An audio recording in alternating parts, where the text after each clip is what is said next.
नमस्कार। दिन भर की बड़ी खबरों में आप सभी का स्वागत है और मैं हूं आपके साथ मुबश्शरा परवीन।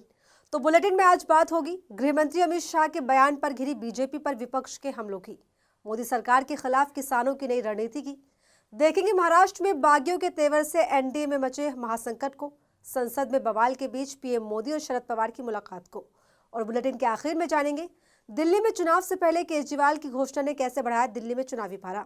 इन सभी मुद्दों पर आज एक एक करके चर्चा करेंगे, लेकिन उससे पहले एक नजर अब तक की हेडलाइंस पर। वन नेशन वन इलेक्शन पर जेपीसी बनाने की प्रक्रिया शुरू, कमेटी सदस्यों के लिए सभी पार्टियों से मांगे गए नाम। बिहार विधानसभा चुनाव को लेकर एक्टिव हुए सीएम नीतीश कुमार 23 दिसंबर से शुरू करेंगे प्रगति यात्रा, फर्स्ट फेज में 5 जिलों में करेंगे दौरा। भारत के राष्ट्रीय सलाहकार अजीत डोभाल के चीन दौरे पर बीजिंग का बड़ा बयान, कहा चीन भारत के साथ काम करने को तैयार। हिमाचल प्रदेश विधानसभा में आज से शुरू हुआ शीतकालीन सत्र 21 दिसंबर तक चलेगा, पहले ही दिन हंगामे के चलते नहीं हुआ प्रश्नकाल। रविचंद्रन अश्विन ने इंटरनेशनल क्रिकेट से लिया संन्यास, 287 मैच में 765 विकेट लिए, भारत के लिए सबसे ज्यादा विकेट लेने वाले बने दूसरे बॉलर। और अब खबरें विस्तार से और बात करते हैं आज की सबसे बड़ी खबर की।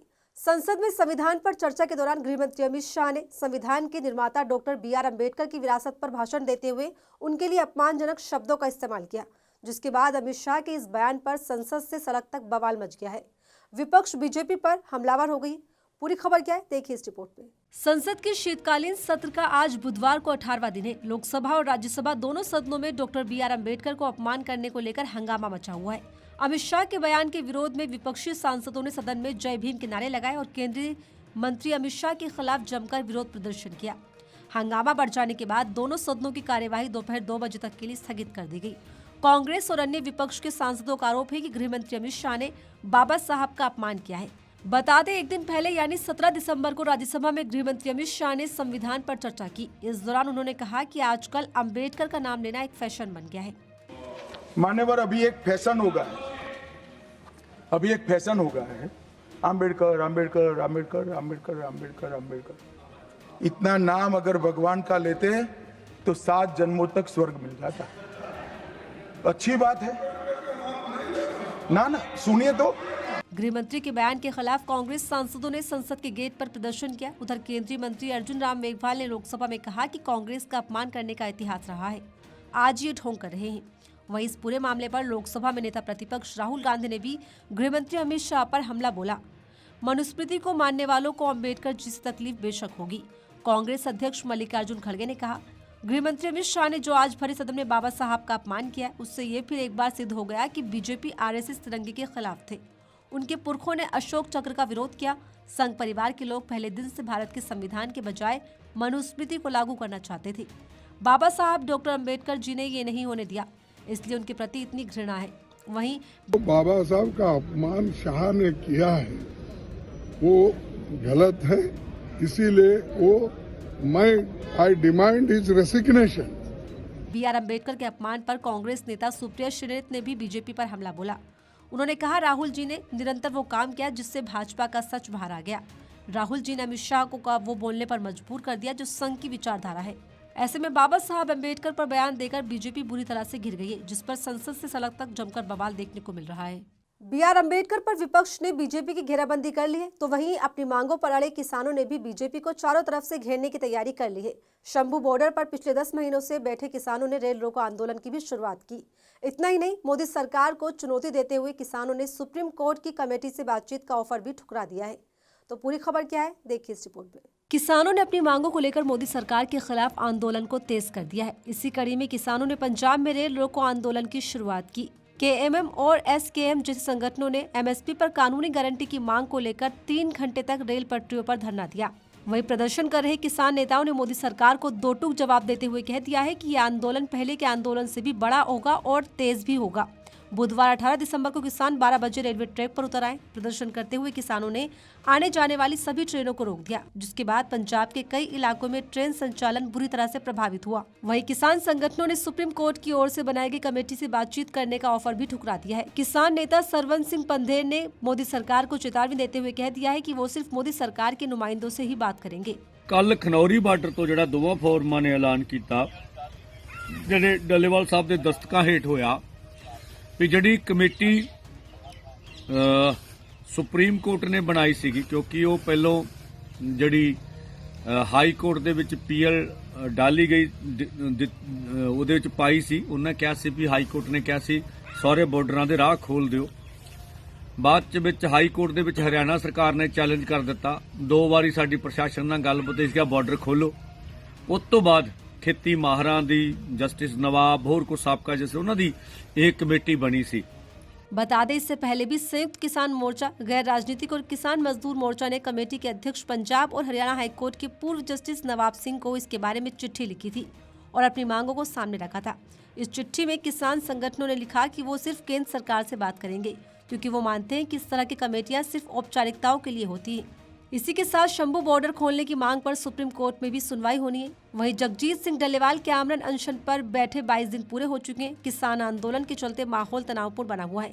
वहीं शंभू बॉर्डर पर हो रहे आंदोलन के बीच 57 वर्षीय किसान रणजोत सिंह ने खुदकुशी कर ली। बताया जा रहा है कि किसान की आर्थिक स्थिति ठीक नहीं थी। ऐसे में गुजरते वक्त के साथ आंदोलन पर मोदी सरकार की चुनौतियां बढ़ती जा रही है। किसानों का तेज होता आंदोलन मोदी सरकार की नींदें उड़ा रहा है, तो वहीं महाराष्ट्र की राजनीति में भी मचा घमासान बीजेपी की टेंशन बढ़ा रहा है। राज्य में कैबिनेट विस्तार के बाद भी एनडीए में दो फाड़ की स्थिति बनी हुई है। इसी कड़ी में एनसीपी के छगन भुजबल की नाराजगी बढ़ती जा रही है, जो एनडीए के लिए मुश्किल बढ़ा रही है। चुनाव परिणाम के बाद लंबे इंतजार के बाद महाराष्ट्र में देवेंद्र फडणवीस की सरकार बनी। 10 दिन के अंतराल के बाद मंत्रिमंडल का विस्तार हुआ, लेकिन कैबिनेट विस्तार के साथ ही एनडीए में महासंकट की आहट भी सुनाई देने लगी।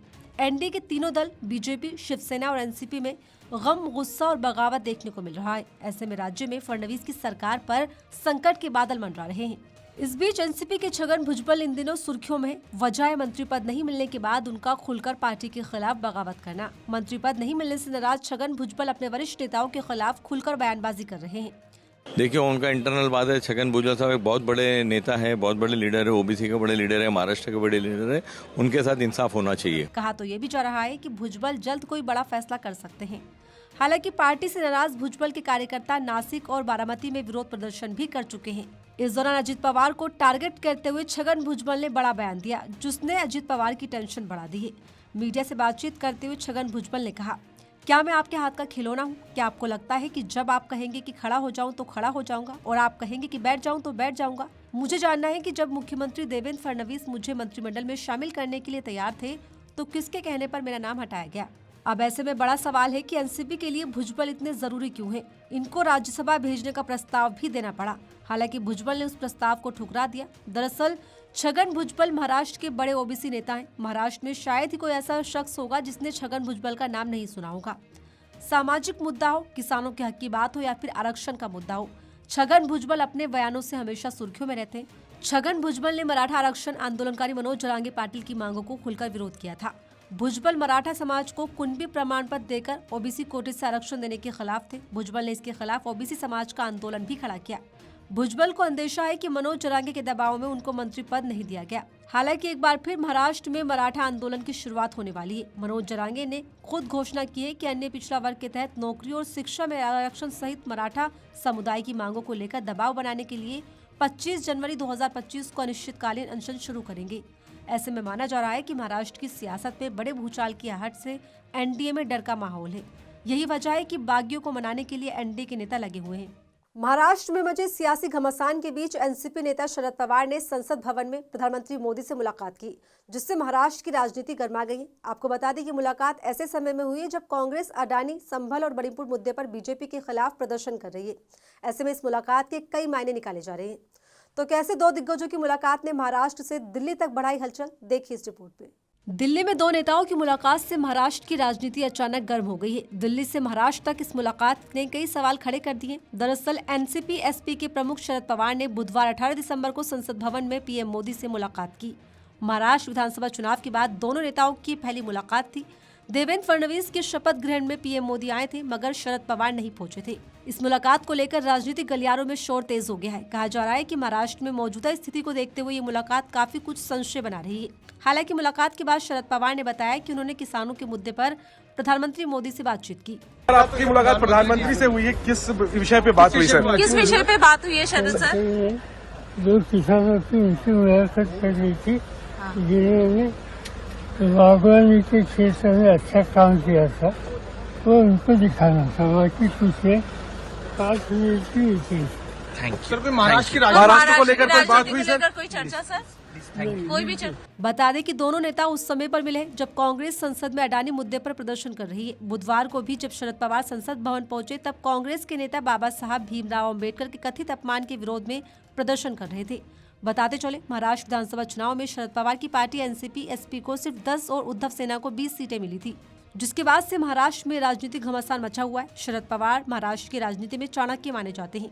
हर राजनीतिक स्थिति में सभी दलों के नेताओं को जमकर साधते हैं। इसके बूते ही कांग्रेस से अलग होने के बाद भी कांग्रेस के साथ मिलकर महाराष्ट्र की सत्ता में लगातार 15 साल टिके रहे।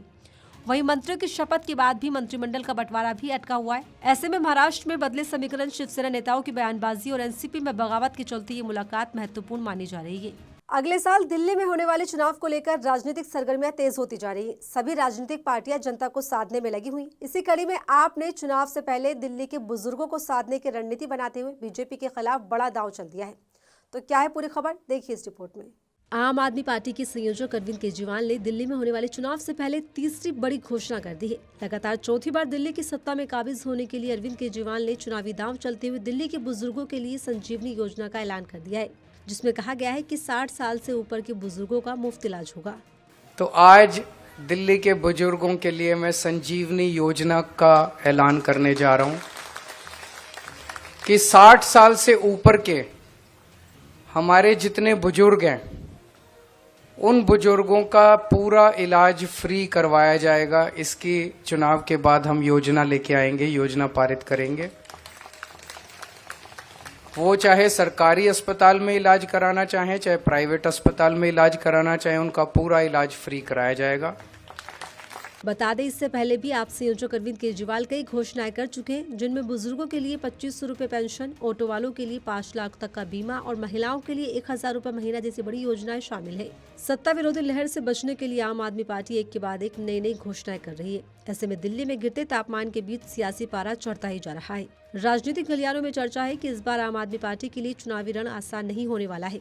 इस चुनाव में बीजेपी और कांग्रेस आपको टक्कर देती हुई नजर आएंगी। ऐसे में अरविंद केजरीवाल ने दिल्ली का रण फतेह करने के लिए कमर कस ली। बताते चले, दिल्ली विधानसभा का मौजूदा कार्यकाल 23 फरवरी 2025 को खत्म होने वाला है। अगले 2 महीने में चुनाव हो सकते हैं। पिछला विधानसभा चुनाव फरवरी 2020 में हुआ था, जिसमें आम आदमी पार्टी ने पूर्ण बहुमत हासिल किया था और 70 में से 62 सीटें जीती थी। और मेरे साथ इस बुलेटिन में फिलहाल इतना ही। ऐसे ही तमाम खबरों के लिए बने रहिए मेरे साथ और देखते रहिए आर्टिकल 19 इंडिया।